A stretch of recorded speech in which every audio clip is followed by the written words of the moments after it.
අයිබෝන් ඔබෙක් වන්නේ ටෝක් 24 වැඩසටහන සමගින් වර්තමානයේ ශ්‍රී ලංකාවෙන් නිර්මාණය වෙලා තියෙන අරගල වලට මූලික හේතුව ආසන්නතම හේතු විදිහට අපිට දකින්නට පුළුවන් තෙල් ප්‍රශ්නය, තෙල් පෝලින්, ගෑස් පෝලින් මේ දේවල්. නමුත් මේ කාල සීමාවෙන් අපි ටික ටික ඉදිරියට එද්දී වර්තමානයේ ශ්‍රී ලංකාවේ ඖෂධ සම්බන්ධයෙන්ුත් ඒ වගේම අර්බුදයක් ගැටලුවක් නිර්මාණය වෙලා තියෙනවා. ෆාමසියට යන අහිංසක රෝගීන් ඖෂධ නැතුව ආය ගෙදරට එනවා. මේ වගේ කාල සීමාවකට මේ වගේ තත්වයකට අපේ රට නිර්මාණය වෙලා තියෙනවා. ඉතින් ගෑස් තෙල් අර්බුදයෙන් පසුව ඖෂධ අර්බුදයකුත් අපේ රටේ නිර්මාණය වෙයිද?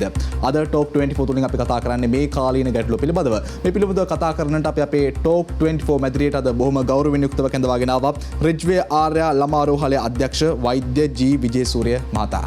ආයුබෝවන් ඔබතුමන්ට. ආයුබෝවන්. මුලින්ම බොහොම ස්තුතියි කාලීන කාල සීමාවක අපේ වැඩසටහනට සම්බන්ධ වුණාට. මම කැමතියි විජේසූරිය මහත්මයා වෛද්‍යතුමනි අපේ සාකච්ඡාව මේ විදිහට පටන් ගන්න. ඖෂධ සම්බන්ධයෙන් අපි මේක කොටස් වශයෙන් බොහොම සරලව මේ සාකච්ඡාව විදිහට අරගෙන යන් ඖෂධ සම්බන්ධයෙන් ඇත්තටම ලංකාවේ දැන් වර්තමානයේ තියෙන තත්ත්වය කොයි වගේද? ඔව් ඇත්තටම වර්තමානයේ ඖෂධය ගත්තොතින් අපි සෑම කෙනෙක්ම දන්නවා ඖෂධ විතරක් නෙමෙයි සෑම ද්‍රව්‍යයක් පිළිබඳවම යම්කිසි ආනයනය කරන ද්‍රව්‍යයන් පිළිබඳව යම්කිසි ගැටලුකාරී තත්ත්වයක් තියෙනවා. ඒතර ඖෂධවලත් මීට පෙර නොතිබූ ආකාරයේ යම්කිසි ආකාරයක ඖෂධ හිගතාවයක් අපේ රට තුළ නිර්මාණය වුණා.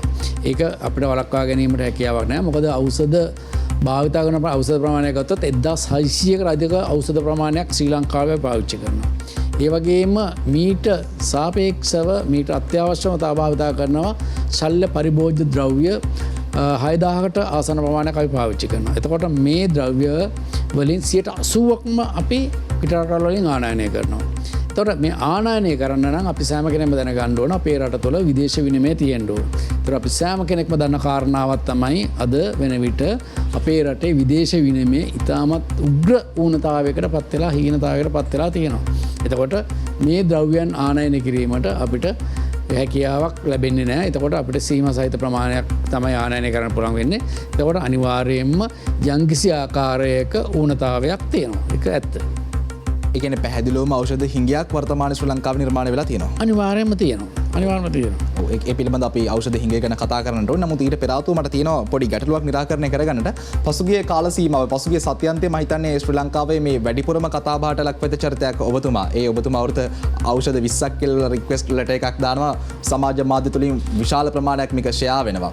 මොකක්ද මේ ඖෂධ 20 කතාව? ඇත්තටම එහෙම ඖෂධ හිඟයක් තියෙනවද ලංකාවේ?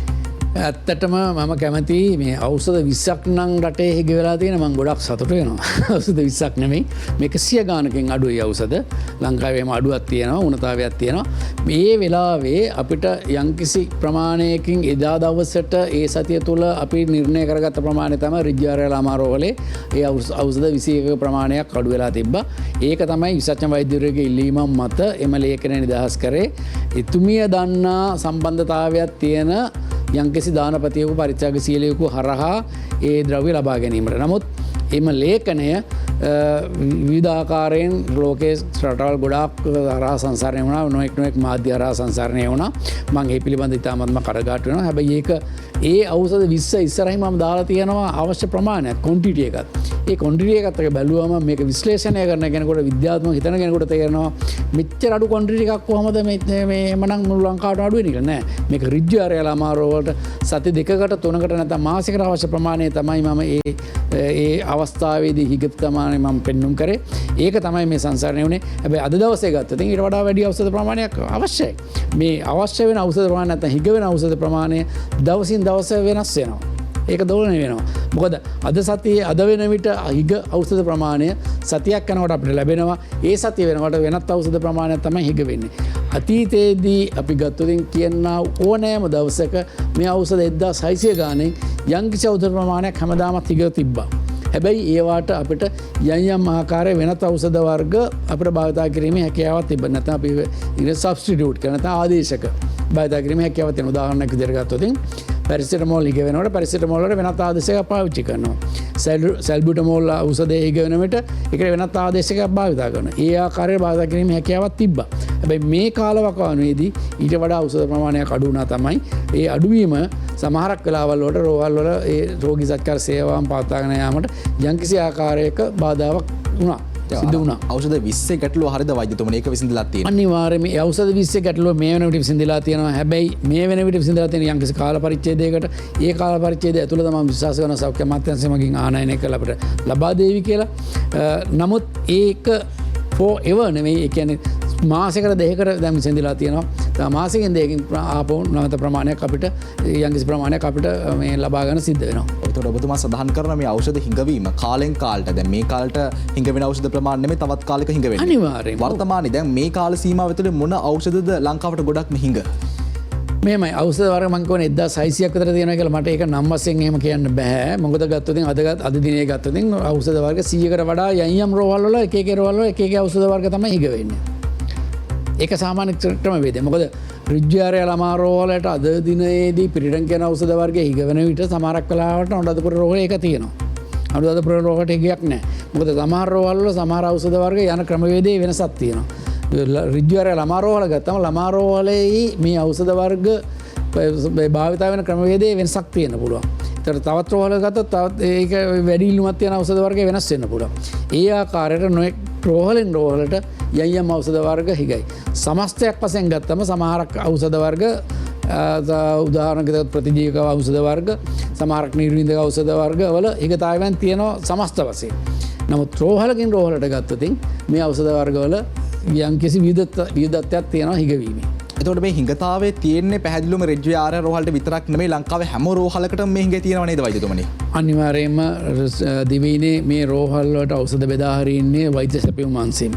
වෛද්‍ය සැපයුම් අංශයට ඖෂධ ලබා දෙන්නේ SPCA නැත්නම් රාජ්‍ය ඖෂධ නීතික සංස්ථාව. ඒතර රාජ්‍ය නීතික ඖෂධ නීතික සංස්ථාව තමයි මේ ඖෂධ ආනයනය කරන්නේ. ඒතර ඒ ආනයනය කරන ඖෂධ තමයි දිවයිනේ නොඑක් රෝහල් වලට බෙදා හරින්නේ. එතකොට දිවයිනේ නොඑක් රෝහල් වල විවිධාකාරයෙන් විවිධ වූ ඖෂධ වර්ගවල ඌනතාවයන් තියෙනවා. මේ වෙන විට මේ ඖෂධ ලබා දීමට විවිධ ක්‍රමවේද සෞඛ්‍ය අමාත්‍යාංශය මගින් නැත්නම් සෞඛ්‍ය අමාත්‍යාංශයේ බලධාරීන් මගින් කටයුතු කරලා තියෙනවා. මොකද උදාහරණයක් විදිහට ගත්තොත් සමහරක් ඖෂධ වර්ග එක රෝහලකට අඩු වෙනකොට තවත් රෝහලක ඒක එක්සස් තියෙන පුළුවන්. වැඩිපුර අතිරික්තයක් තියෙන පුළුවන්. ඒතකොට ඒ රෝහල් වලින් මේ ඖෂධ අඩු රෝහල් වලට ගෙනත් දීලා ඒ අඩුව පිරිමහනවා. ඊට අමතරව සමහරක් වෙලාවල් වලට සතියට වතාවක් අනිවාර්යයෙන්ම සෞඛ්‍ය අමාත්‍යාංශයේ සෞඛ්‍ය සේවා අධ්‍යක්ෂ ජෙනරාල් වරයාත් ඒ වගේම ඖෂධ සැපයුම් අංශයේ ලේකම්වරයාත් සෞඛ්‍ය සැපයුම් අංශයේ අධ්‍යක්ෂකවරයාත් සහ සියලුම පළාත් සෞඛ්‍ය සේවා අධ්‍යක්ෂකවරුන් දිස්ත්‍රික් සෞඛ්‍ය සේවා අධ්‍යක්ෂකවරුන් රෝහල් අධ්‍යක්ෂකවරුන් සූම් තාක්ෂණය ඔස්සේ සතියකට වරක් මේ ඖෂධ පිළිබඳව සමාලෝචනයක් කරනවා. එතකොට ඔවුන්ගේ රෝහල් වලට අත්‍යවශ්‍ය කරන හිගවන ඖෂධ පිළිබඳව දැනුවත් කරනවා. එතෙන්දී අපි ලේඛනයක් ලබා ගන්නවා. ඒ ලේඛනයට අනුව ඖෂධ ආනයනය කිරීමට නැත්නම් ඕඩර් කිරීමට කටයුතු කරන. ඊට අමතරව කොහේ හරි ස්ථානයක එක්සස් තියෙනවා නම් ඒ ඖෂධ ප්‍රමාණය අඩු ස්ථාන වලට බෙදා හැරීමටත් කටයුතු කරනවා. එතකොට වෛද්‍යතුමනි දැන් අපි ඕනම දෙයක හිඟයක් හෝ මේ ස්වභාවය අපිට පරීක්ෂා කරන්නට වෙන ඉතිහාසයත් එක්ක සංසන්දනය කරලා දැන් පැහැදිලිවම මම දැක්ක ඉතිහාසයේ මිනිස්සු ෆාමසිට ගිහිල්ලා ඖෂධ නැහැ කියලා හැරලා ආවේ නැහැ. රෝහල් වල හෘද සත්කමක් කරන් නිර්වින්දන එන්නත මම දැක්ක ඉතිහාසයේ අඩුවීමක් තිබ්බේ නැහැ. අපි ඉතිහාසයත් එක්ක සංසන්දනය කරද්දී මේ වගේ ඖෂධ අඩුවීමක් මීට කලින් ඉතිහාසයේ සිද්ධ වෙලා තියෙනවද වෛද්‍යතුමනි? මගේ මතක කාලයේදී මෙතරම් ප්‍රමාණයකට ඖෂධ හිගවීමක් සිදු වුණේ නැහැ. අපි සාමාන්‍යයෙන් මාස දෙකකට වරක් සියලුම අධ්‍යක්ෂකවරුන්ගේ රැස්වීම් තියෙන අවස්ථාවලදී ඖෂධ හිගවීම පිළිබඳව සාකච්ඡා කරනවා. ඒ අවස්ථාවලදී මේ යම් ඖෂධ වර්ග හිගයි කියලා සාකච්ඡා කරලා තියෙනවා. හැබැයි මේ කාල වකවානුව අපි පිළිගන්නවා වැඩිපුරම ඖෂධ හිගවූ කාල වකවානුවක්. ඒකේ කිසිම තර්කයක් නැහැ. රටේ මේ තරම් ප්‍රමාණයකට විදේශ විනිමය හිගවූ කාල වකවානුවක් මට මතක නැහැ මගේ ජීවිත කාලයේදී. එතකොට අපි මේ තියෙන වූ ඖෂධ වර්ග වලින් මං කිව්වා 1600ක් පමණ තියෙනවා කියලා. ඒ වගේම සල පරිභෝජ්‍ය ද්‍රව්‍ය 6000කට ආසන්න ප්‍රමාණයක් තියෙනවා. එතකොට මේවෙන් 80%ක්ම අපි ආනයනය කරන දේවල් තියෙන්නේ. අපි ඒ ගැන ඉතාමත් කනගාටුයි. අපි ඒක හැම කෙනාම අපි යම් මට්ටම් වලින් අපව කියන්න ඕන. කොටන් පුළුන් ටික පවා පිරටින් ආනයනය කරනවා.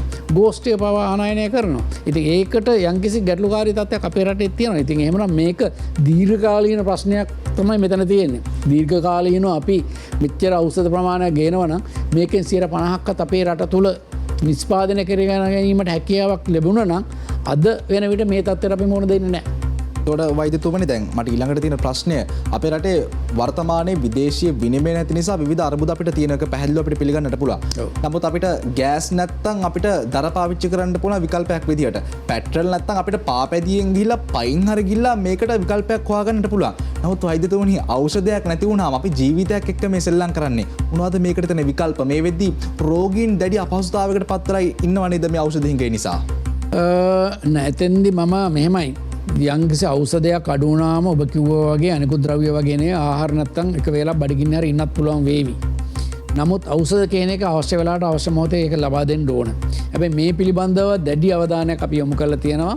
යොමු කරලා ඒක නිසා තමයි අපි සතියකට දෙකකට ඖෂධ හිග වෙන විට අපි ඒ සඳහා විවිධ ආකාරය ක්‍රමවේද අනුගමනය කරලා මම අර කිව්ව විදිහට එක්සස් තියෙන තැන් වලින් අතිරික්ත තියෙන තැන් වලින් ඌනතාවයන් තියෙන ස්ථානවලට මේ ලබා ගැනීමටත් ඊට අමතරව යම් පරිත්‍යාගශීලී මගේ මේ ඖෂධ ලබා ගැනීමටත් ඊට අමතරව වර්ල්ඩ් බැංක් එක ඒ වගේම ADB බැංක් එක ඒ වගේම ලෝක සෞඛ්‍ය සංවිධානය හරහා සහ ඉන්දියන් ආධාර යටතේ මේ ඖෂධ ගෙන්වීමට කටයුතු කරලා තියෙන්නේ මේ ගැටලුකාරී තත්ත්වයක් තියෙන නිසා. ඒතකොට මේ තත්ත්වය සමග මේ වෙන විට අද දිනය වෙන විට බොහෝ දුරට මේ තත්ත්වය සමනය කර ගැනීමට හැකියාවක් ලැබිලා තියෙනවා. මම කියන්න කැමතියි මම මේ අවස්ථාවේ නියෝජනය කරන රිජ්ජු ආර්ය ළමා රෝගවල රිජ්ජු ආර්ය ළමා රෝගවලේ හෘද සත්‍යම් සඳහා සෑහෙන දරුවන් ප්‍රමාණයක් රැඳී සිටිනවා. හැබැයි අපි කිසි අවස්ථාවක මේ ශල්‍යකරණය නතර කරේ නෑ. අද උදෑසනත් මම ශල්‍යගාරයට කතා කරලා අද දිනේදී හෘද සත්‍යම් සිදු කරනවත් ඔව් සිදු කරනවා. අපි කිසිම දවසක මේ හෘද සත්‍යම් සිදු කිරීම නතර කරේ නෑ. පසුගිය කොවිඩ් වසංගත කාලයේදී පවා අපිට සමහරක් සල්ලකර්ම සිදු කිරීම සීමා කර. නමුත් රිජ්ජු ආර්ය ළමා රෝහලේ කිසිම අවස්ථාවක මේ හෘද සත්‍යම් සිදු කිරීම අපි නතර කරේ නෑ. අදටත් එමය ඒවට අවශ්‍ය ද්‍රව්‍ය රිජ්ජු ආර්ය ළමා රෝහලේ ගත්තොත් අද දිනේ උදෑසන මම මේ පරීක්ෂා කරද්දිත් ඉදිරි මාස දෙකකට හෘද සත්‍යම් සඳහා දැනට අපේ ළඟ ද්‍රව්‍ය තියෙනවා. එතකොට වෛද්‍යතුමනි ඔබතුමා සඳහන් කරන ආකාරයට ඖෂධ හිඟ වෙද්දී ඒකට පිළියමක් යොදලා තියෙනවා. රෝගීන් අපහසුතාවයටපත් වෙලා මනද නම් ප්‍රායෝගිකව ෆාමසියකට ගියාම ඖෂධ නැහැ කියලා හැරලා පොවන තරම් රෝගීන් පහුගිය කාලේ මම ප්‍රායෝගිකව අත්දැකලා තියෙනවා. මම දැකලා තියෙනවා. මේ රෝගීන් අපහසුතාවයටපත් වුණා නේද ප්‍රායෝගිකවම? අනිවාර්යයෙන්ම ඔව්. අපේ රටේ සෞඛ්‍ය සේවාව සපයන ප්‍රධාන අංශ දෙකක් තියෙනවා. එකක් රජයේ රෝහල් අනිත් එක පෞද්ගලික අංශය. එතකොට මේ ෆාමසි වලින් ඖෂධ බොහෝ වෙලාවට ලබා ගන්න පෞද්ගලික අංශයට. ඒතර පෞද්ගලික අංශයට අවශ්‍ය කරන ඖෂධත් බොහෝ ප්‍රමාණයක් ආනයනය කරා SPC එහෙම නැත්නම් රාජ්‍ය ඖෂධ නීතිගත සංස්ථාව. ඒතර ඒ ආනයනය කිරීම තුළ යම්කිසි ගැටලුකාරී තත්ත්වයන් තිබුණා. එතකොට ඒ ගැටලුකාරී තත්ත්වයන් ඇති වුණේ විදේශ විනිමය ගැටලු නිසා. එතකොට ඒ ආනයනය කිරීමේ අඩුව නිසා පෞද්ගලික ඖෂධ සැල් වලටත් මේ ඖෂධ හිගතාවයක් ඇති වුණා. එතකොට ඒ සමහරක් කලාට ඒ ෆාමසි වල සමහරක් කලාට ඉල්ලන ඖෂධ වර්ගයේ ඉල්ලන බ්‍රෑන්ඩ් එකම නැති වෙන්න පුළුවන්. සමහරක් කලාට ඒකට වෙන ආදේශකයක් තිබීමේ හැකියාවක් තියෙනවා. නමුත් ෆාමසි වල තියෙන නීතියත් සමග ආදේශක නියම කිරීමේ හැකියාවක් ෆාමසියට නැහැ. ඒක නියම කළ යුත්තේ අදාළ විශේෂඥ වෛද්‍යවරයා. රිජ්වේ ආරලම් ඔබ නියෝජනය කරන රෝහල මේක ඇතුළට ගියාම දරුවන්ගේ ඖෂධ වලට හිඟතාවයටත් ඒ වගේ ආදේශක පාවිච්චි කරන්න පුළුවන්ද අපිට? පුළුවන්. ඒ පාවිච්චි කරලා තියෙනවද? එහෙම පාවිච්චි කරලා තියෙනවා. පාවිච්චි කරනත් පුළුවන්. උදාහරණයක් විදිහට ගත්තොත් ප්‍රතිජීවක ගමුකෝ. අපි ඇමොක්සිලින් කියන ප්‍රතිජීවක නැත්නම් කැපලෙක්සින් කියන ප්‍රතිජීවක භාවිත කරන්න පුළුවන්. ඒ වගේ එහෙම යම් ආකාරයේ යම් ඖෂධ වර්ග අපිට ආදේශක වශයෙන් භාවිත කිරීම හැකියාවක් තියෙනවා. එතකොට ආදේශකයක් අපි භාවිතා කිරීමෙන් අදාළ ඖෂධය නැති නිසා අපි ආදේශකයක් පාවිච්චි කරන්නේ. ඒ ආදේශකය තුලින් අපිට අර අදාළ ඖෂධයේ තියෙන ඒ ශක්තිය මේකම අපිට ඉෂ්ට සිද්ධ කරගන්න පුළුවන්ද? ප්‍රශ්නයක් ඇති වෙන්නේ නැද්ද?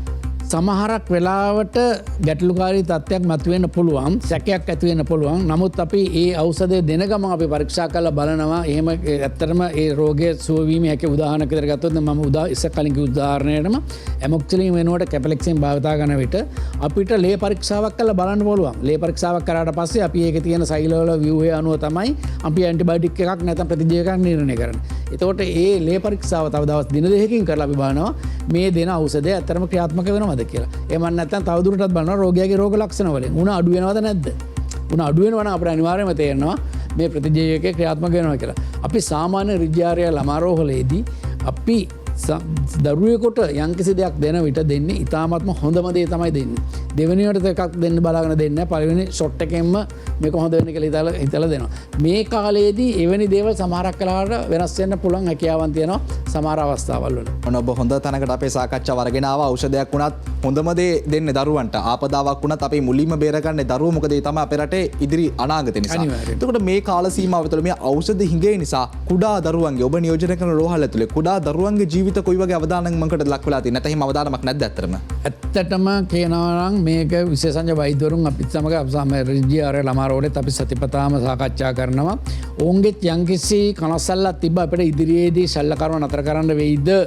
ඒ වගේම රූටින් සර්ජරිස් කියලා එකක් තියෙනවා. මේ සාමාන්‍යයෙන් ඒ ශල්‍ය කර්ම හදිසි ශල්‍ය කර්ම නෙමෙයි, දින වකවානු ලබා දීලා සිදු කරන ශල්‍ය කර්ම. ඒතකොට මේ ශල්‍ය කර්ම ඉතාමත් හදිසි නැති නිසා අපි කල් දාමුද මේ තියෙන ඖෂධ ප්‍රමාණය අපි තියාගමුද හදිසි අවස්ථාවලදී පාවිච්චි කරන්න කියලා. ඒ අවස්ථාවේදී අපි ගානේ කාලේ බැලුවා තියෙන අපේ තියෙන මේ තොග. ඒ තොග පරික්ෂා කිරීමේදී අපිට තේරුම් ගියා අපිට හැකියාවක් තියෙනවා ඉදිරියට මාස 2කට ඖෂධ තියාගත්තොත් මාස 2ක් ඇතුළත අඩුවෙන ටික ආපහු නැවත ගෙන්වා ගැනීමට. ඒ ආකාරයට කටයුතු කරා මිසක කිසිම ආකාරයක මම කියන්න කැමති ඉතා වගකීමෙන් යුතුව ඖෂධ හිගතාවයක් නිසා රිජ්ජුආරය ළමාරෝලේ කිසිම දරුවෙක් මිය ගියේ නැහැ. ඒක මම කියන්න කැමති.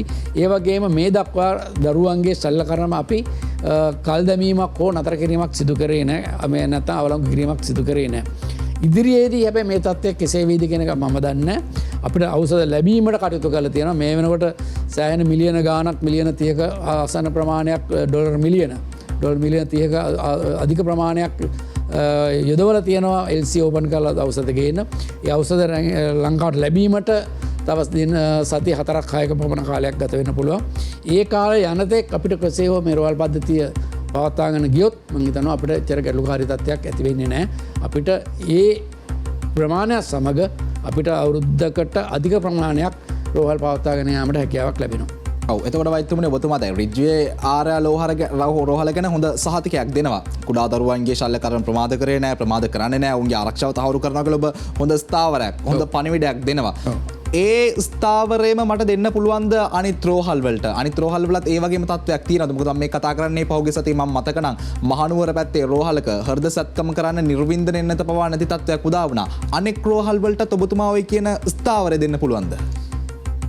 දිවයිනේ සියලුම රෝහල් පිළිබඳව මට සහතිකයක් ලබා දීමට හැකියාවක් නැහැ. හැබැයි මම දන්න එක කාරණාවක් තියෙනවා. මම සෞඛ්‍ය අමාත්‍යාංශයේත් යංගිස්ථානතොර රාජකාරී ආවරණය කරන නිසා ඒ වගේම මම මේ සෞඛ්‍ය අමාත්‍යාංශය සමග පවත්වනා වූ ඒ රැස්වීම් වලදී මමත් සහභාගී වෙලා තියෙනවා. ඒ සෑම අවස්ථාවකදීම අපි අධ්‍යක්ෂකවරුන්ට උපදෙස් දුන්නේ සියලුම ඒ සේවාවන් අත්‍යවශ්‍ය සේවාවන් විදිහට පවත්වාගෙන යන්න. හැබැයි යම්කිසි ශල්‍ය කර්මයක් අද කරන්න ඕනේ නැහැ. ඒක තව මාස 3-4කින් කරලා කමක් නැත්තම් හදිසි ඒවට ප්‍රමුඛතාවය ලබා දීලා ජනතාතුරට කල් දැමීමට හැකි ශල්‍ය කර්ම තියෙනවා නම් ඒව කල් දාන්න කියලා අපි උපදෙස් ලබා දුන්නා. එම නිසා කිසිම රෝහලක හදිසි සත්කම් නතර කිරීමක් සිදු වුණේ නැහැ. සමහරක් වෙලාවට සමහරක් රෝහල් වල මට මතකයි උදාහරණයක් විදිහට පේරාදෙණිය ශික්ෂණ රෝහලේ යම්කිසි ගැටලුකාරී තත්ත්වයක් ඇති වෙලා තිබුණා. ඒ අවස්ථාවේදී අපි ඔවුන්ට උපදෙස් දුන්නා. මේ අවස්ථාවේදී හදිසි නොවන ශල්‍ය කර්ම කෙටි කාලයකට කල් දාලා මේ අවස්ථාවේදී ඉතා හදිසි ශල්‍ය කර්ම වලට ප්‍රමුඛතාවය ලබා දීලා සිදු කරන්න කියලා ඒ ආකාරයේ යම් ආකාරයේ විකල්ප ක්‍රමවේද අපි අනුගමනය කරා. කොහොමුණත් වෛද්‍යතුමනි දැන් ශල්‍ය කර්ම හදිසි ශල්‍ය කර්ම ඉක්මන් කරලා තියෙනවා. හදිසි නැති ශල්‍ය කර්ම අපි පස්සට දාලා තිනවා. කොහොමුණත් අපි සමස්තය ගත්තාම මේ ඖෂධ හිඟේ නිසා පැහැදිලිවම රෝගීන් අපහසුතාවයට පත් වෙලා තියෙනව නේද? ඔව් ඉතින් ඕනෑම ද්‍රව්‍යයක් හිග වෙනකොට ආහාර ද්‍රව්‍ය හිග වෙනකොට අපහසුතාවයට පත් වෙනවා. ඒ වගේම තමයි ඖෂධ වර්ගත් පෙර පරිදි නැති වෙනකොට අපිට යම්කිසි ආකාරයක ගැටලුවක් මතුවෙනවා.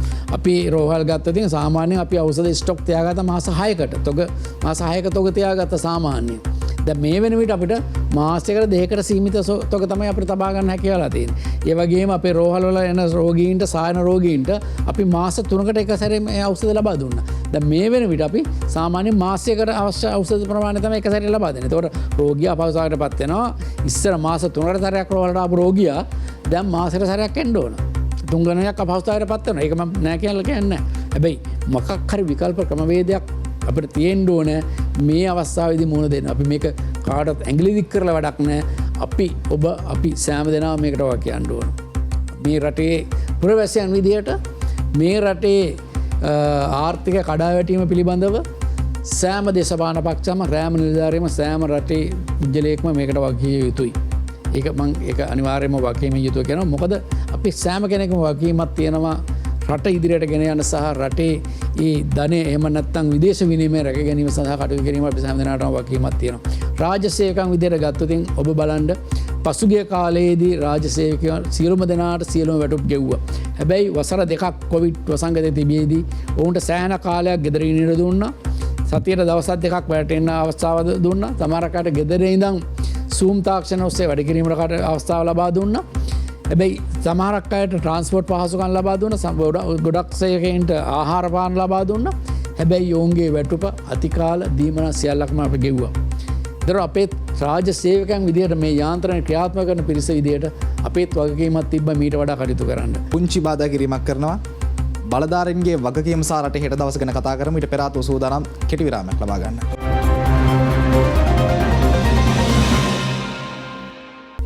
ඔබ නැවතත් ටෝක් 24 වැඩසටහන සමගින් අපි කතා කරමින් හිටියේ ඖෂධ අර්බුදය පිළිබඳව සහ මේකට තියෙන බලධාරීන්ගේ දායකත්වය සහ වගකීම ගැන කතා කරමින් හිටියේ වෛද්‍යතුමනි. දැන් ඔබතුමා කලින් අපේ සාකච්ඡාවේ සඳහන් කරා හදිසි ශල්‍ය කර්ම ටික ඉක්මනින් කරා හදිසි නැති ශල්‍ය කර්ම ටික අපි යම්කිසි කාල සීමාවකට පස්සට දැම්මා කියලා. හැබැයි මේ ශල්‍ය කර්මයක් වුණත් රෝගයකට බෙහෙතක් වුණත් කල් දාන්න පුළුවන් පස්සට ගේන්න පුළුවන් යම්කිසි සීමාවක් තියෙනවා. ඒ සීමාව ඉක්මවල ගියොත් අපිට මේක පාලනය කරගන්නට බෑ නේද? ඊට පෙර ආතුව මේ පාර්ලිමේන්තුව තුළ ඖෂධ හිඟය පිළිබඳව ඇති වෙච්ච කතාබහක් තියෙනවා. අපි ඒ වීඩියෝ පටයෙන් නරඹලා මේ කතාවට එමු.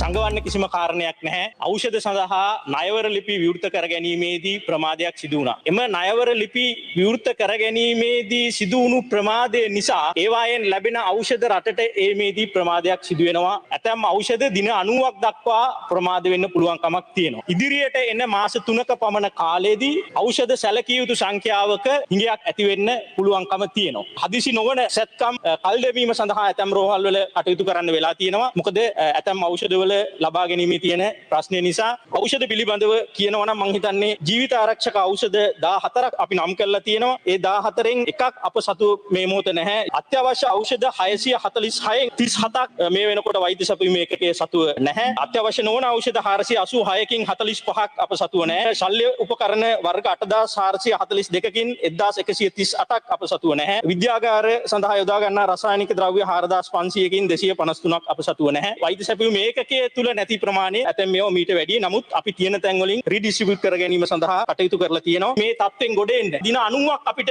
මේ තත්ත්වය අපි රැකගෙන ගියොත් දින 90 ඇතුළත අපිට පුළුවන් වෙනවා මේ හිඟ ඖෂධ සහ ශල්‍ය උපකරණ සියල්ල ලබා ගන්න.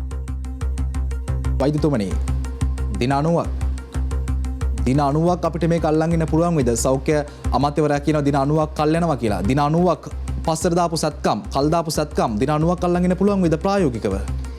මෙමයි ඇත්තරම එතන පැහැදිලිවම කිව්වා සමහරක් අත්‍යවශ්‍ය ඖෂධ වලින් එක් වර්ගයේ අඩු ඒ වගේම සමහර ඖෂධ වර්ගවලට පමණයි දින 90ක් ගත වෙන්නේ කියලා. ඒතර මේ සෑම ඖෂධයක්ම ගෙන්නන්න දින 90ක් ගත වෙන්නේ නැහැ.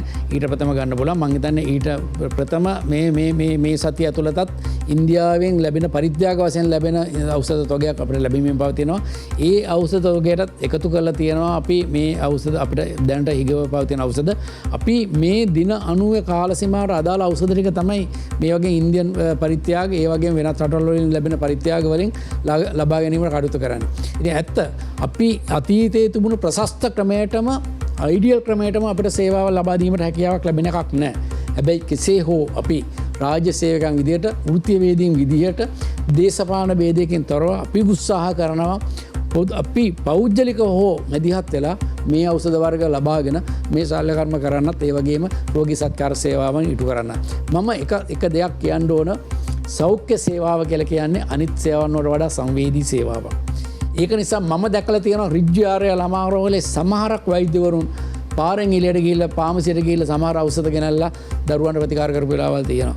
මම මේ ඖෂධය ගෙනත් දෙන්නම් හෙට දවසේදී කියලා ගෙනල්ලා ඒ ප්‍රතිකාර කරපු වෙලාවල් තියෙනවා. ඒක නිසා මේ සේවාව ඔළුවෙන් විතරක් මොළෙන් විතරක් නෙවෙයි කරන්නේ අපි හදවතයි මොළයයි දෙක යා කරලා කරන සේවාවක් තියෙනවා. ඒක නිසා අපි කෙසේ හෝ උත්සාහ කරනවා රටේ ජනතාවට පුළුවන් තරම් සිදුවෙන්නා වූ අපහසුතාවය අවම කරලා මම කියන්නේ 0 කරනවා කියලා බිඳුව කරන්න බෑ. හැබැයි පුළුවන් තරම් අවම කරලා මේ සේවාව ලබා දීම සඳහා අපි කටයුතු කරනවා. අපි මේ වෙලාවේ රවිඳු කාටවත් ඇඟිලි දික් කරලා වැඩක් නැහැ. ඇඟිලි දික් කරනවා නම් ඇඟිලි දික් කරන්න අතීතයේ සෑම දෙනාටම ඇඟිලි දික් කරන්න ඕන. ඒක රතුද කොළද නිල්ද කහද කියලා නෑ හැම එක්කනට ඇඟිලි දික් කරන්න සිද්ධ වෙනවා. ඒක නිසා අඩු වැඩි වශයෙන් යම් අයට ඒක වැඩි වෙන්න පුළුවන්, සමහර කලාට සමහර අයට අඩු වෙන්න පුළුවන්. හැබැයි මේකට අතීතයේ හිටපු කවුරුත් වා කියන්න ඕන. මොකද මෙතෙක් කාලයක් යනකම් 80%ක්ම මේ ද්‍රව්‍යයන් ආනයන කිරීමට මේ මඟ පාදගෙන තියෙන අපි. ඒතකොට අපි රාජ්‍ය සේවකයන් හා අනිකුත් පාලකයන් විදියට අපේ වගකීමක් තියෙනවා මෙවැනි ගැටලුවකදී මුහුණ දීමට හැකි ආකාරයට අපේ රට ස්ථාවර කරගන්නත් මේකට මුහුණ දීමට හැකි ආකාරයට කටයුතු කරන්නත් අපේ වගකීම. එතකොට වෛද්‍යතුමනි ඔබතුමා හදවත සහ බුද්ධිය කියන මේ දෙකම පාවිච්චි කරලා කටයුතු කරන්න ඕනි කියලා කියනවා. ඔබතුමන්ලා ශාස්ත්‍රීය නියැලෙන පුද්ගලයෝ විදිහට වෛද්‍යවරු බොහොමයක් එහෙම කටයුතු කරනවා ඇති. නමුත් ඔබ හිතනවාද බලධාරීනුත් එහෙම කටයුතු කරනවා කියලා? බලධාරීන් කටයුතු කරේ නැති නිසා තමයි අපිට මේ වෙන තත්ත්වයක් උදා වෙලා තියෙන්නේ. කාටද ඔබතුමා ඇඟිල්ල දික් කරන්නේ? කවුරු නිසාද රාජ්‍ය සේවකයෝ තියෙනවා. රාජ්‍ය සේවකයෝ තියෙනවා. 225 විතරක් නෙමෙයි. 225ක් විතරක් නෙමෙයි. රාජ්‍ය සේවකයෝ තියෙනවා. වගකීම් යුතු රාජ්‍ය සේවකයෝ වුණොත් මේකට වා කියන්න ඕන. අද දිනේ බලන්න මගේ රැකියාව ගන්නකො. මගේ රැකියාව රිජ්ජාරේ ළමාරෝහලේ අධ්‍යක්ෂක විදිහට මගේ රැකියාව මං හරියාකාරව ඉෂ්ට කරේ නැත්නම් උදාහරණයක් විදිහට කියන්න අවුරුද්දට ඔපරේෂන්ස් 50000ක් කරන්න ඕන නම් රෝගීන් ලක්ෂ 2ක් බලන්න ඕන නම් ඒ වගේම නේවාසික රෝගීන් ලක්ෂ 5ක් කරන්න ඕන නම් ඒ ප්‍රමාණය කරලා නැති වුණා වුණත් හෙට දවසේ මගේ රැකියාව ස්ථිරයි. ඒ කවුරුත් ඔක බලන්න කෙනෙක් නැහැ. අන්නේ වැරද්ද අපේ මේ රටේ රාජ්‍ය යාන්ත්‍රණයේ තියෙනවා. මේකට කියන්නේ පර්ෆෝමන්ස් ඇප්‍රේෂල් කියලා ක්‍රමවේදයක් කියන්නේ මේකට. අන්නේ ක්‍රමවේදය නෑ. මේ පුජ්‍යලයාගේ හරි ඵලදායීතාවයක් ආයතනයට ලැබුණාද? ඒ ලැබීම තුලින්ද මේ පුජ්‍යලයාගේ ඊළඟ වර්ෂයේදී වැටුපර්ධක ලබා දෙන්නේ, රැකියාව ලබා දෙන්නේ. ඒ කියන යාන්ත්‍රණය අපේ රටේ නෑ. හැබැයි වෙන රටක බලන්න, ඕස්ට්‍රේලියාව අරන් බලන්න, එංගලන්තය අරන් බලන්න, අවුරුද්ද යන විට ඒ පුජ්‍යලයාගේ ඵලදායීතාවය හරි නැත්තම්, සේවා ලබා දීම හරි ආකාරව නැත්තම්, ਉਹ රස්සාවෙන් අයින් කරනවා. ඌ වෙන රස්සාවක් හොයාගෙන යන්න ඕන. රැකියාවේ මේ ජොබ් සිකියුරිටි එකක් නැහැ. අපේ රටේ මොනවා කරත් පැවිසතන බුදියා ගත්තා ජොබ් සිකියුරිටි කියන එක තියෙනවා. ඒක නිසා මම මේ 225 කියන කතාව විතරක් නෙමෙයි මම කියන්නේ අපි සෑම දෙනාගේම වගකීමක් තියෙනවා. වග කියන බලධාරීන්ටත් මේකට අනිවාර්යයෙන්ම යම්කිසි ආකාරයක වගබීමක් තියෙන්න ඕන. එතකොට වෛද්‍යතුමනි අපි අනෙක් රටවල් එක්ක සංසන්දනය කරමු ඉදිරියට අනිවාර්යයෙන්ම පික් කරන්නට ඕනේ. නමුත් මේ කාරණේ මේ බලධාරීන්ගේ කාරණේ පිළිබඳව තව ටිකක් මට निराකරණය කරගන්නට ඕනේ. දැන් ජනතාව බොහොමයක් කියන කාරණයක් තමයි ගෑස් ප්‍රශ්නේදී බලධාරීන් දේශපාලකයෝ ගෑස් වලින් සල්ලි ගත්තා. තෙල් ප්‍රශ්නේදී තෙල් වලිනුත් සල්ලි ගත්තා. ඖෂධ ප්‍රශ්නේ ඖෂධ වලිනුත් බලධාරීන් හිම සල්ලි ගත්තාද ජනතාවගෙන්? අපි කෙලින් පැහැදිලිව කතා කරමු. නෑ මම කියන්නේ ඇත්තටම සල්ලි ගත්ත කියන කතාවම නෙවෙයි. ඖෂධ මාෆියාවක් වුණාද? ඖෂධ මාෆියාවක් තියෙනවා. අපේ රටේ තියෙනවා නැත්තේ නෑ. ඒක තියෙනවා. ඔය ගිහිල්ලා බලනකො ස්ප්‍රේදාල වල කොච්චර බෑග් එල්ලගෙන ගිහිල්ලා වෛද්‍යවරු පස්සෙන් යනවද කියලා පුජ්‍යලියෝ. ගිහිල්ලා බලන්නකො තවත් නොඑක් අලුත් ඖෂධ වර්ග ප්‍රොමෝට් කරනවද කියලා. ඒව තියෙනවා. ඒව නැත්තේ නෑ. මේ මම අර ඉස්සෙල්ලා කිව්වේ ඇමොක්සිලින් එකෙන් කරන්න පුළුවන් දේ සමහරක් කලාට උයිහෙල එකෙන් පටන් ගන්නවා. හැබැයි ඉතින් අපිටත් අර අලුත් ඒවා ගැන දීලා තියෙනකොට අපි ඒව කරනවා. තව හොඳ උදාහරණයක් මම කියන්නම්. අපේ රසායනාගාර වලට ඉස්සර කරේ ඔක්කොම දිය කරලා අරගෙන ස්ලයිඩ් එකක් හදලා මයික්‍රොස්කෝපයෙන් බලන එක. දැන් අද වෙන විට අපි ඉතාමත්ම සූක්ෂම යන්ත්‍ර සූත්‍ර ගෙන්නලා තියෙනවා. යන්ත්‍රයට මේ පැත්තෙන් දැම්මම ටෙස්ට් 10ක විතර රිසල්ට්ස් අර පැත්තෙන් එනවා. හැබැයි අපේ සේවකයන් ලබා ගන්න අතිකාල ප්‍රමාණය අඩු වෙලා තියෙනවද? ලැබ් එකකට දාන කාර්මික ශිල්පීන් ප්‍රමාණය අඩු වෙලා තියෙනවද? කනිෂ්ඨ කාර්මාල ප්‍රමාණය අඩු වෙලා තියෙනවද? අර පැත්තෙන් මැෂින් එකට ඉතා විශාල මුදලක් වැය කරලා තියෙනවා. ඒ මැෂින් එක දුවන රසායනික ද්‍රව්‍ය ප්‍රතික්‍රියක ද්‍රව්‍ය සෑමන ප්‍රමාණයක් ගැන සල්ලි දීලා ගන්නවා. හැබැයි මේ පැත්තෙන් ඊටත් වඩා ප්‍රමාණයක් හැම අවුරුද්දකම MATsලා බඳව ගන්නවා. හැම අවුරුද්දකම MATsලා වැඩියෙන් දානවා රෝහල් වලට. හැබැයි ඒ අඩු වෙලත් නැහැ. කොච්චර දැම්මත් අතිකාල ලබා ගන්න ප්‍රමාණය අඩු වෙලත් නැහැ. එතකොට කාගේද මේ වැරද්ද තියෙන්නේ? මේ 225 දෙක කියලා තියෙන්නේ. මම 225 සුද්ධ කරන්නේ නැහැ. 225ත් වැරදි තියෙනවා අනිවාර්යයෙන්ම. ඒක එතනින් නිවැරදි විය යුතු මේ සියල්ලක්ම ඒකත් මම පිළිගන්නවා. හැබැයි අපි අතරේ අපේ ලොකු වෙනසක් අපි වෙන්න ඕන. එහෙම නැත්නම් මේක කවදාවත් මේ 225 අයින් කළා තාලුතෙන් 225ක් දැම්මත් මේ සාම්පලෙන්ම මේ අරන් දාන්නේ. එතකොට වෛද්‍යතුමනි ඔබ හිතන්නේ මේ වෛද්‍ය මාෆි මේ ඖෂධ මාෆියාවන් පිළිබඳව බලධාරීන් දන්නේ නැහැ කියලාද ඔබතුමා හිතන්නේ? නෑ දන්නේ නැත්තේ නෑ. දන්නවා. උන්ට පුළුවන් ක්‍රියාමාර්ගයක් ගන්න පැහැදිලිවම. ඔව් මේක ගන්න පුළුවන් තමයි. හැබැයි මේ ඒකට ක්‍රමවේද රාශියක් තියෙනවා. ඒක එහෙමනම් හැම පැත්තම එකට ඒක රාශිය වෙන්න ඕන මේකට. හැම පැත්තම මේක රාශිය වෙන්න. ඒකයි මම කියන්නේ මේකට හැම එක්කනම සම්බන්ධයි කියලා. හැම එක්කනම සම්බන්ධ කියන්නේ ඒකයි. මේක එක්කෙනෙකුට ගන්න පුළුවන් ක්‍රියාමාර්ගයක් නෙවෙයි මෙතන තියෙන්නේ. එතකොට මේ අර්බුදය නිර්මාණය කරන්න අපි කතා කරොත් ඉතිහාසයට වඩාද අර්බුදයක් තියෙනවා කියලා වර්බුද තියෙනවා කියලා අපි කතා කරා. මට හිතෙනවා ඔබ ඕස්ට්‍රේලියාවත් එක්ක ලංකාව සංසන්දනය කරා, විදේශීය රටවල් එක්ක සංසන්දනය කරා. මේ රටවල් එක්ක අපි තවමත් දියුණු වෙමින් පවතින රටක්. අපේ සෞඛ්‍ය සේවය තව දියුණු වෙන්න ඕනේ නැද්ද වෛද්‍යතුමනි? අනිවාර්යයෙන්ම සෞඛ්‍ය සේවය දියුණු වෙන්න ඕන ඔතනින් නෙවෙයි. අපි ඇත්තටම රවින්දු ගත්තොතින් ශල්‍ය කර්ම පැත්ත ගත්තොතින් ශල්‍ය කර්මය සිදු කිරීමේදී ඕස්ට්‍රේලියාව ශල්‍ය කර්මය කරන ක්‍රමවේදයත් ලංකාවේ කරන ක්‍රමවේදයත් බොහෝ දුරට සමානයි. ඒකට අදාළ අපි ළඟ උපකරණ තියෙනවා. දැන් උදාහරණයක් ගත්තොතින් ඇප්සස් සැවරව ගෙඩියක් අයින් කරනවනම් එහෙම නැත්නම් වෙන ගෙඩියක් අයින් කරනවා නම් ලැපරොස්කෝපි තාක්ෂණය තියෙනවා. බඩ ඉස්සර වගේ කපාගෙන ඔක්කොම කරන්න ඕනේ නැහැ. අද එංගලන්තේ කරන්නේ තේ ක්‍රමය, ඕස්ට්‍රේලියාවේ කරන්නේ තේ ක්‍රමය, ලංකාවේ තේ ක්‍රමය කරනවා. හැබැයි ප්‍රශ්නේ තියෙන්නේ මේවාට අවශ්‍ය මූලද්‍රව්‍ය අවශ්‍ය අනිකුත් ද්‍රව්‍ය සපයා ගැනීමේ තමයි ගැටලුව තියෙන්නේ. ඒවා අපේ රට තුළ නිෂ්පාදනය කර ගැනීමට අපි ක්‍රමවේදයක් කරේ නැහැ. අපි අලුත් තාක්ෂණයට ගියා. ඒ තාක්ෂණය ක්‍රියාත්මක කරනකොට ඒකට යන්න වූ මේ කියන්නේ ධනය කොයි ආකාරයකද අමුද්‍රව්‍ය කොයි ආකාරයකද යොදාගන්නේ අවශ්‍ය මේවලම් කොයි ආකාරයකද යොදාගන්නේ ඒව ලබා ගන්න කොහොමද කියන එක පිළිබඳ දැඩි අවධානයක් අපි යොමු කරේ නැහැ. අන්න එතනයි ගැටලුව තියෙන්නේ. ඖෂධ මාෆියාවත් වළක්වන්න තියෙන එක ක්‍රමවේදය තමයි අපේ රට තුළත් නිෂ්පාදනය කරන්න ඕන. අපේ රට තුළ රජයටත් නිෂ්පාදනය කරන්න පුළුවන්, පෞද්ගලික සංස්ථාත් නිෂ්පාදනය කරන්න පුළුවන්. එතකොට තමයි හරියාකාර තරඟකාරීත්වයක් එන්නේ. අන්න ඒක තුලින් අපිට පුළුවන් මේ මාෆියාව නැති කරන්න. අන්න ඒ දේ කරන එක තමයි තියෙන ගැටලුව. මේ අවුරුදු මේ අවුරුදු දෙකක් විතර දක්වත් මේ සාමාන්‍ය ඩිස්ටිල් වෝටර් කියන එකත් පිටරටින් ගෙන්නුවා. සේලයින් බෝතලෙත් පිටරටින් ගෙන්නුවා. මේ මෑතක තමයි නිෂ්පාදනය කරන්න පටන් ගත්තේ. ඉතින් එවන් රටක තමයි අපි ජීවත් වෙන්නේ. මම කිව්වේ ගෝස් කෑල්ල පොළුන් කෑල්ලත් පිටරටින් ගෙන තත්ත්වයක් තියෙන්නේ. එයි මේවා අපේ රටේ හදන්න බැරිද? කොච්චර පොළුන් අපේ රටේ තියනවද? කොටන් තියනවද? මේව නිෂ්පාදනය කරන්න බැරි කමක් නැහැ. හැබැයි අපි සමස්ත වශයෙන් අපි සෑම දෙනාම අපි වෙනස් විය යුතුයි. වෙනස් වුණොත් මං හිතනවා මේකට මොන දීලා අපිට ගොඩ එන්න හැකියාවක් තියෙනවා. අතර වෛද්‍යවරුන් ඔබතුමා පැහැදිලිවම සඳහන් කරන්නේ මේවා නිෂ්පාදනය කරගන්නට ඕනි අමුද්‍රව්‍ය අපි ගාව තියෙනවා, අමුද්‍රව්‍ය තිබිලත් නිෂ්පාදනය කරන්න නැහැ කියලා. ඔව් හැකියාව තියෙනවා නමුත් කරන්නේ නැහැ. කොතෙන්ද අපි ඇඟිල්ල දික් කරන්නේ? ඇයි නිෂ්පාදනය කරන්නේ නැත්තේ? අපි ගාව තිබිලත් දැන් මොකද දැන් කෘෂි කර්මාන්තය ගැන කතා කරනවා, අපේ රටේ දේවල් අපි වවා ගන්න ඕනි කියලා ජනතාව කතා කරනවා, අපනයනයට අපි යොමු වෙන්න ඕනි කියලා කතා කරනවා, ලොකු සංකල්ප කතා කරනවා. ඉතින් ඖෂධ ටිකවත් අපි අපේ රට නිර්මාණය කරගන්න නැතුවනේ අපි මෙහෙම ලොකු සංකල්ප වලට. අනිවාර්යයෙන්ම ඒක වැරදි. මම ඒක අනිවාර්යයෙන් පිළිගන්නවා. අනිවාර්යයෙන්ම අපි අපේ රට තුළ මේව නිෂ්පාදනය කර ගැනීමට අපි පෙළඹිය යුතුයි. මේවාට විකල්ප ක්‍රමවේද හදාගත යුතුයි. ආහාර අපි ආනයනය කරන්න ඕනේ නැහැ. අපේ රටින් ආහාර අපනයනය කරන්න පුළුවන් රටක් තියෙනවා. අපි මේ එහෙම කියනවා නම් රවිදු මේ අර්බුදය පටන් ගත්තේ ආහාර වලින් ඉන්නේ. මේ අද ඇතිවෙච්ච වූ මේ අර්බුදය මේ විදිහට පටන් ගත්තේ ආහාර වලින් තමයි. මේ ආහාර නිෂ්පාදනයට කෘෂිකර්මාන්තයට එල්ල වූ පහරත් සමග පොහොර ප්‍රශ්නයත් සමග තමයි මේ සම්පූර්ණ මේ ගැටලුව අද නිරාකරණය. ඒ ගැටලුවෙන් ආපු රැල්ල තමයි මේ අද දිගටම මේ ඇවිලිලා යන්නේ. ඒකත් තුලින් ආපු මේ ප්‍රශ්න ටිකක් තමයි මේ අද යන්නේ. සෞඛ්‍යයටත් ඖෂධීකයටත් මේ සියල්ලක්ම එකට සම්බන්ධයි. ඒවාගේ ප්‍රතිඵල විදිහට තමයි අපිට අද දකින්න ලැබෙන්නේ මේවා. එතකොට වෛද්‍යතුමනි ඔබතුමා සඳහන් කරන අපේ රටේ ඖෂධ මාෆියාවකුත් තියෙනවා. එකත් පැහැදිලි. අපේ රටේ සම්පතුත් තියෙනවා. නමුත් සම්පත් තිබිලත් අපි ඖෂධ නිෂ්පාදනය කරන්නේ නැහැ. කොතනින්ද මේ ක්‍රියාදාම හිර වෙලා තියෙන්නේ? මේ ක්‍රියාදාමය හිර වෙන්න නම් අපි යම් ආකාරයේ අපේ රට ගැලපෙන ප්‍රතිපත්ති අපි හදා ගන්න ඕන. හොඳ ප්‍රශ්නයක් ඇවිල්ලා රවින්දු.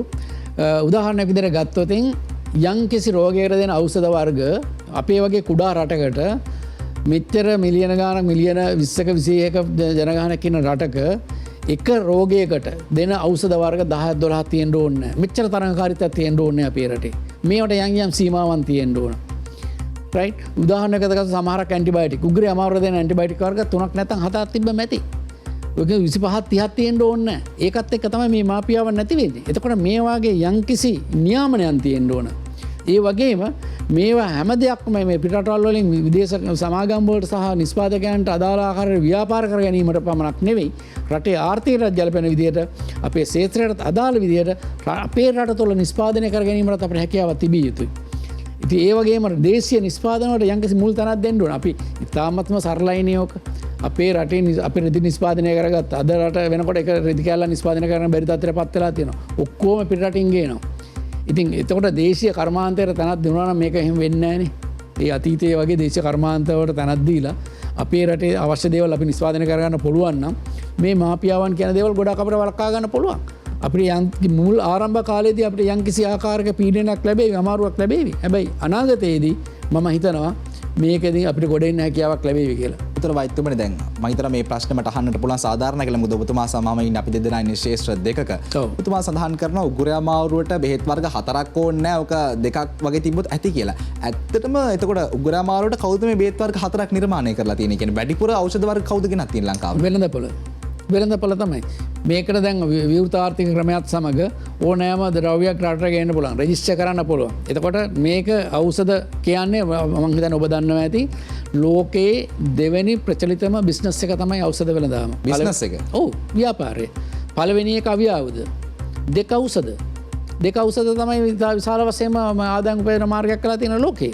ඉතින් මේක මේ ආකාරයට අපි තේරුම් ගන්නවා නම් අපිට බැරිද මේ අපේ රටේ ඖෂධ නිෂ්පාදනය කළ රටවලට දෙන්න? ඒ කියන්නේ වෛද්‍යතුමනි පුංචි බාධා කිරීමක් කරන්න මේ ඖෂධ අපි රට ආනයනය කරගන්නවද? පිට රටවල් වලින් ගෙන්න ගන්නවද? ඔව් අපේ රට අවශ්‍ය ඖෂධ අපි රටින් ගේන කෙනෙක් කරන්නේ 80%ම ඖෂධ වර අපිට රටින් ගේනවා. ඒ කියන්නේ උගුරාමාරුවට බෙහෙත් ඔබතුමා කියනවා අපි හිතමු දෙකක් තියෙනට දෙකකට සීමා කරනවා කියලා 4 5 6 තියෙනවා නම් මේ 4 5 6 කියන දේවල් අපි ආනයනය කරගන්නවා.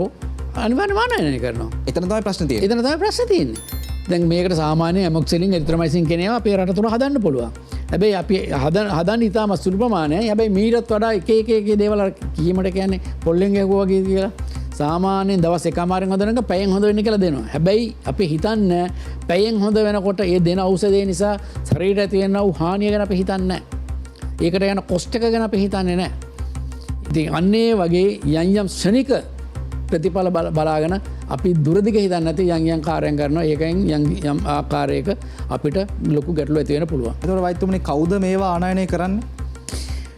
නොෙක් සමාගම් සමාගම් තමයි ආනයනය කරන්නේ. නොෙක් සමාගම් වලට එන්න ක්‍රමවේදය අපේ රටට හැදිලා තියෙනවා. මොකද විවෘත ආර්ථික ක්‍රමවේදයක් සමග. ඉතින් නමුත් අපිට හැකියාවක් තියෙනවා නම් විශේෂයෙන්ම සෞඛ්‍ය ශාස්ත්‍රය කියන එක මීට වඩා අපි අවධානය යොමු කරලා යම්කිසි සුරක්ෂිත ආකාරයකින් කරන්න ඕන දෙයක්. මොකද මේක මිනිසුන්ගේ ජීවිත සමග තියෙන සෙල්ලමක් සෞඛ්‍ය සේවය කියලා කියන්නේ.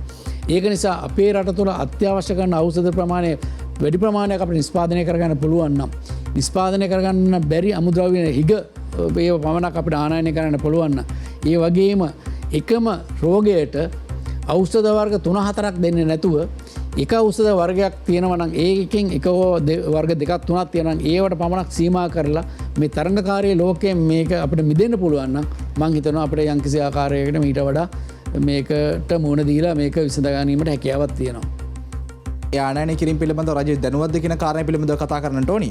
ඊට පෙර ආතෝ සූදානම් කෙටි විරාමයක් ලබා ගන්න.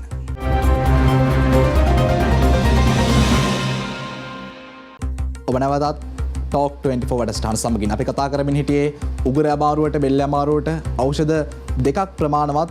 හැබැයි ලංකාවට ඖෂධ 4ක් 5ක් 6ක් එනවා. වෛද්‍යතුමනි මේ අතිරික්ත ආනයනය කිරීම පිළිබඳව බලධාරීන් දැනුවත්ද?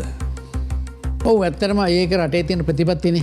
රටේ දැන් විවෘත ආර්ථික ප්‍රතිපත්තියක් තියෙනවා නම් ඕනම කෙනෙකුට ඒ වගේ දේවල් ලියාපදිංචි කරලා ගේන්න පුළුවන්. එතකොට ඖෂධ ලියාපදිංචි කිරීමේ ආයතනයක් තියෙනවා. එතනට ඇප්ලිකේෂන් දාලා එල්ලෙන තොරතුරු දුන්නාට පස්සේ රට තුළට ගේන්න ඉඩ දෙනවා. එතකොට මේක තුළ අනවශ්‍යකාරී ආකාරයට අර යම්කිසි අඩු වියදමකින් කරගන්න තියෙන ඖෂධය වැඩි වියදමකින් යොදවගෙන කිරීමේ බලාපොරොත්තුවක් හැකියාවක් තියෙනවා.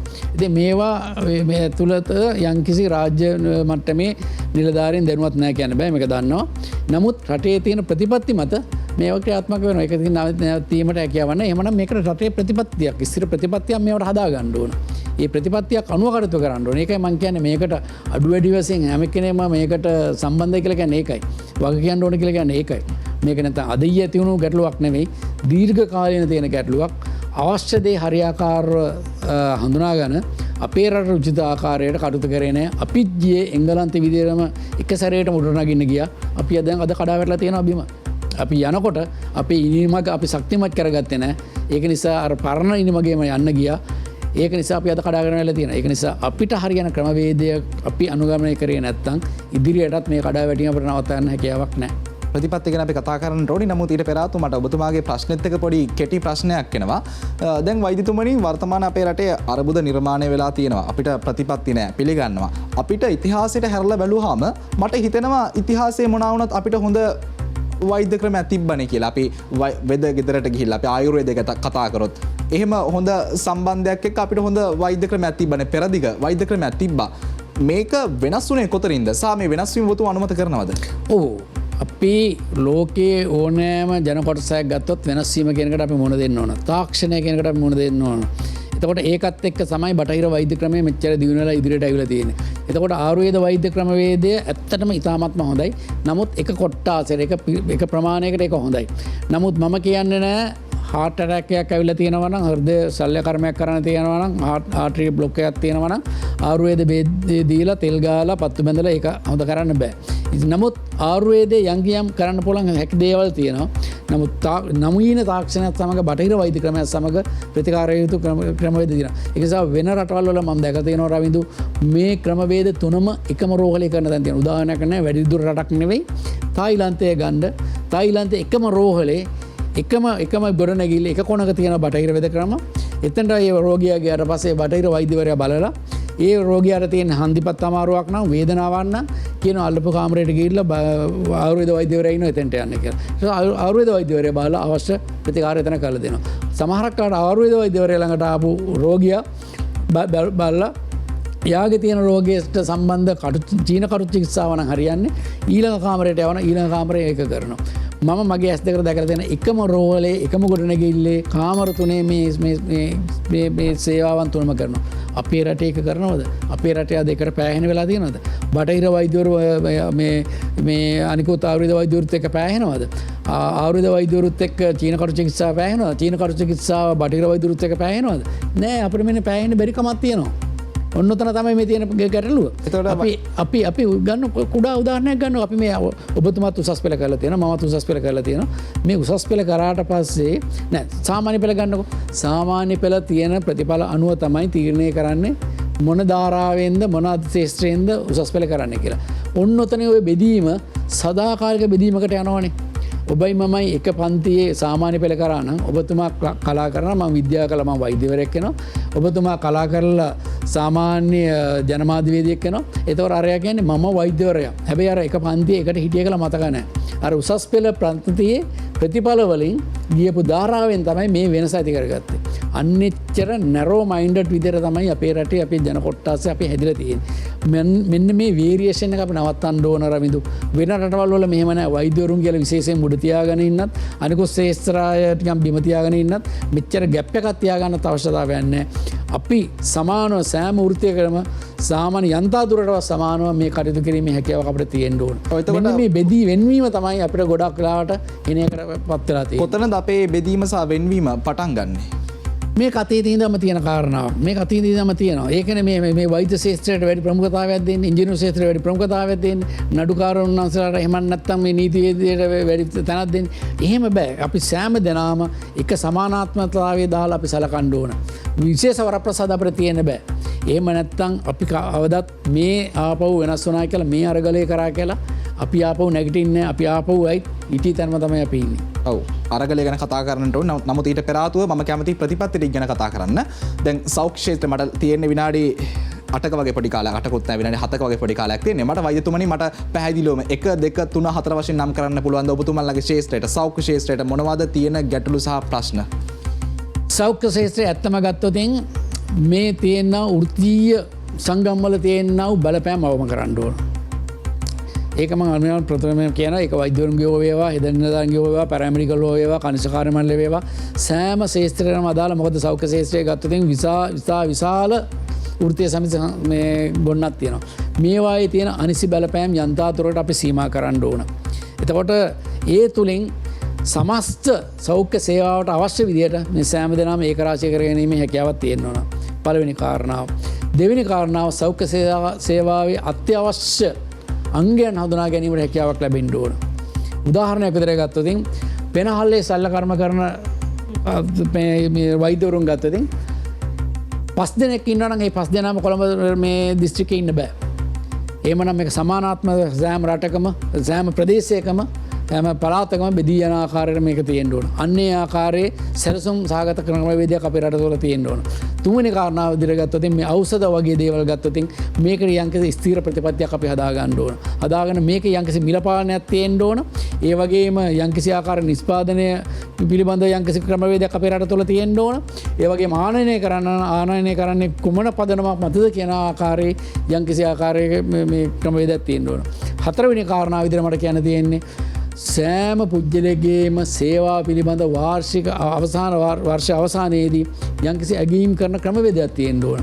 වෛද්‍යවරයෙක් වුණොත් ඒ වෛද්‍යවරයා කොච්චර ප්‍රමාණයක් සේවාව කරලා තියෙනවද, කොච්චර රෝගී ප්‍රමාණයක් බලලා තියෙනවද, එහෙම නැත්නම් රසායනකාර කාර්මික ශිල්පියෙක් වුණොත් කොච්චර ටෙස්ට් ප්‍රමාණයක් ඔහු කරලා තියෙනවද, කොච්චර ප්‍රමාණයක් ඔහුගේ දැනුම දියුණු කරගෙන තියෙනවද, කොච්චර ප්‍රමාණයක් ඔහු මේ පුහුණු වැඩසටහන් වලට සහභාගී වෙලා තියෙනවද.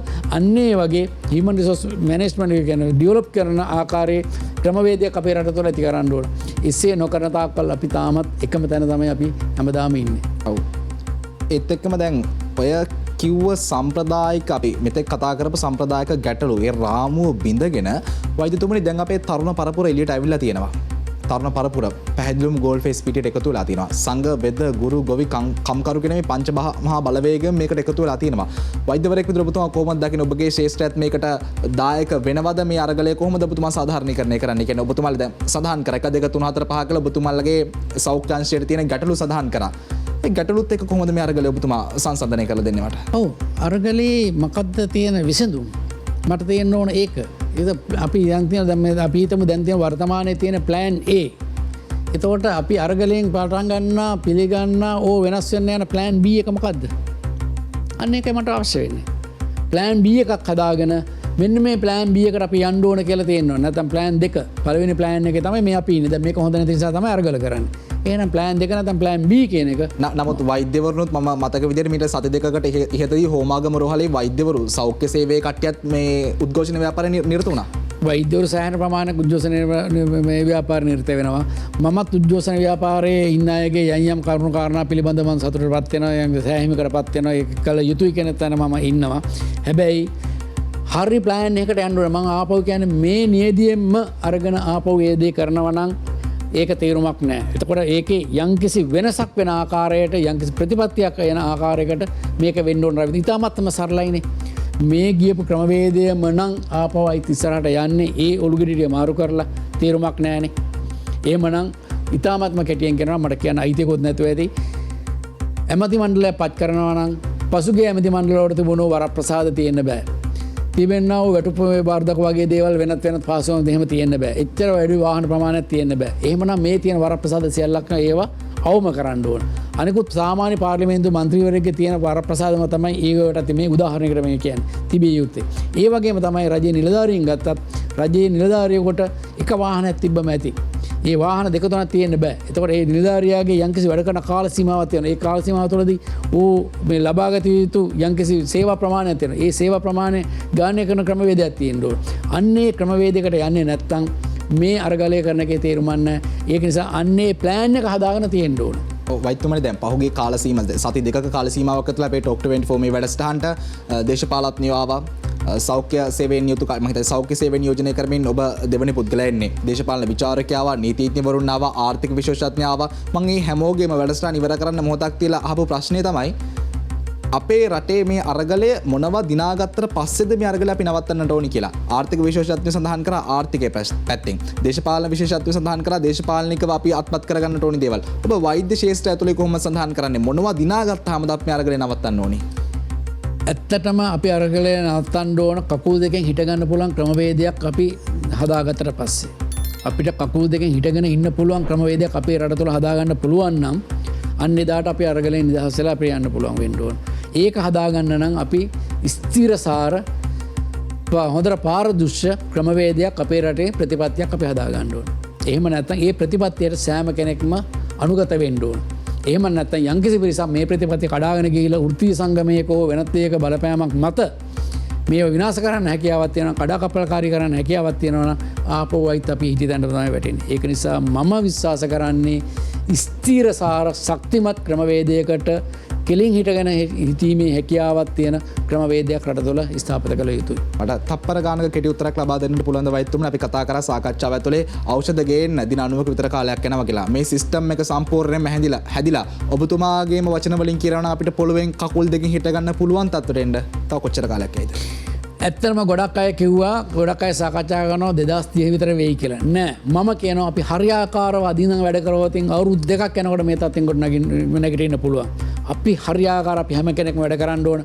අපේ රටේ හොඳ පාරදෘශ්‍යතාවය අපි පෙන්වන්න පුළුවන් නම් රාජ්‍ය නිලධාරීන්ගේ කැපවීමෙන් යුතු වැඩ කරන බව පෙන්වන්න පුළුවන් නම් අපේ සේවාවේ අප්‍රේෂර් ක්‍රමවේදයක් අපිට හරියට පෙන්වන්න පුළුවන් නම් පිටරටවල ඉන්න අපේ ජනතාව අපිට අනිවාර්යයෙන්ම ඩොලර්ස් රටට එවනවා. යොවුන්ගේ ඒ සහාය අපිට ලබා දෙනවා. ඒ වගේම අපේ රටේ තියෙනා වූ යම් ආකාරයේ විනාශකාරී දේවල් අපිට නවත්තන්න පුළුවන් නම් අනිවාර්යයෙන්ම අවුරුදු දෙකක් තුල ඇතුළත අපිට යම්කිසි ආකාරයක නැගී සිටීමක් අපිට කරන්න පුළුවන්. බොහොම ස්තුතියි ඔබතුමන්ට. බොහොම ස්තුතියි. 2030 වෙන්නේ නැහැ. හරියට වැඩ කරොත් පාරදෘශ්‍ය වුණොත් රාජ්‍ය සේවය හරියට යුතුයකම් ටික ඉෂ්ට සිද්ධ කරොත් රටේ ජනතාව එකතු වෙලා තමන්ගේ වගකීම් ටික හරියට කරොත් අවුරුදු දෙකකින් අපිට පොළොවේ හිට ගන්නට පුළුවන්. මේ පිළිබඳව තමයි අද අපි කතා කරේ.